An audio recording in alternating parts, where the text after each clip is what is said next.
Hello everyone, I am Dr. Neha Gupta. Welcome once again to Feminine. Feminine is a channel where we talk everything about women's health. While we have talked about some scary and frightening things in the video on cervical cancer, we are going to talk about some hopeful things in today's video, because today's video is about HPV vaccine. So what is HPV vaccine? I have mentioned earlier that the cervical cancer or the cancer of the cervix is caused by the HPV virus. So the vaccine which acts against this virus is the HPV vaccine. Now this HPV virus has at least 100 different types of subtypes.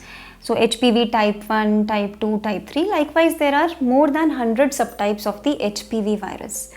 But there are certain high risk subtypes, particularly subtype 16 and subtype 18. And these two high risk types of HPV are responsible for 70% of the cases of cervical cancer. So now the vaccine is available against HPV 16 and 18, which provides protection against cervical cancer to the tune of 95 to 99%. When to give this vaccine? So as the HPV virus is a sexually transmitted infection, the best time to take the vaccine is before a girl becomes sexually active. And that is why various health bodies and organizations all over the world have come out with a recommendation that the HPV vaccine should be given to young girls between the ages of 9 to 14 years. Just as you vaccinate your young girls with the the DPT, the MMR vaccines, the TT immunization, now the immunization schedule of our country also includes the HPV vaccine. The vaccine should be given to all young girls between the ages of 9 to 14 years.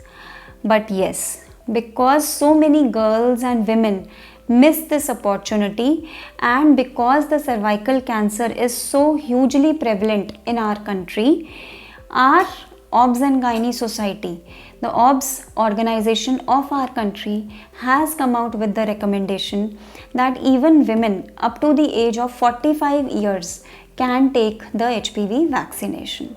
It is important to know, however, that although the maximum benefit of the vaccine will be attained in the younger age groups, even later on if you take the vaccine, you will still get some benefit from the vaccine. So for a young girl, if the vaccine gives a protection of say 95 or 99%, for a lady who is already sexually active, taking the vaccination would still provide her a 60 to 70% protection from cervical cancer. So broadly speaking, right from the ages of 9 years to 45 years, cervical cancer vaccine can be taken, but the ideal is to take it between 9 to 14 years. Now, what is the vaccination schedule? So if you are 15 years or less than that, you will need 2 doses which are given 6 months apart.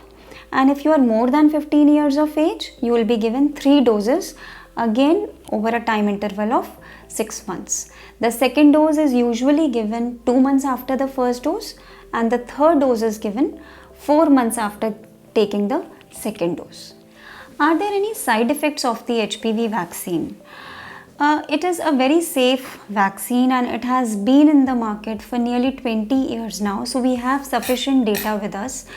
At the most, one can develop mild irritation or redness at the injection site, but other than these local reactions, one does not come across any serious side effects to the HPV vaccine. It is a safe vaccine. When not to give the vaccine? So the contraindications of taking the vaccine are very few. Pregnancy is one contraindication. If a lady is pregnant, then we do not give her the HPV vaccine. I'd like to tell here, however, that the HPV vaccine can very much be taken during breastfeeding.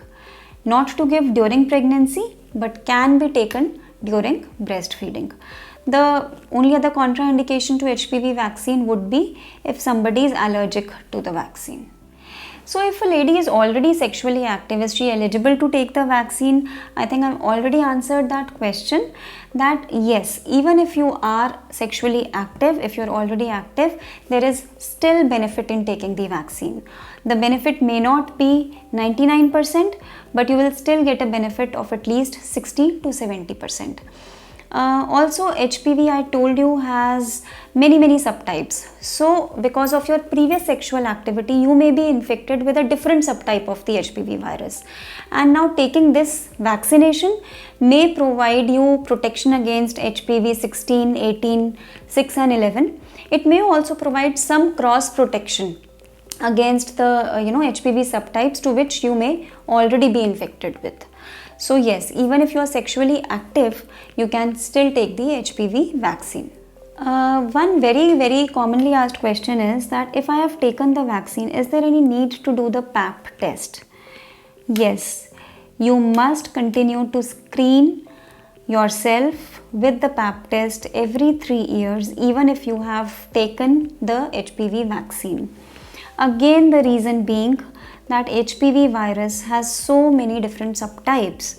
So you may be protected against a few subtypes by taking the vaccination, but you may not be protected against many other subtypes.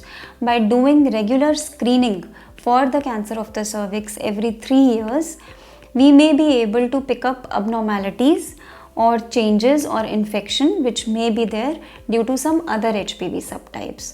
So to summarize, yes, even if you have taken the HPV vaccine, please do continue the pap smear screening. The screening needs to be done for women between 25 to 65 years of age.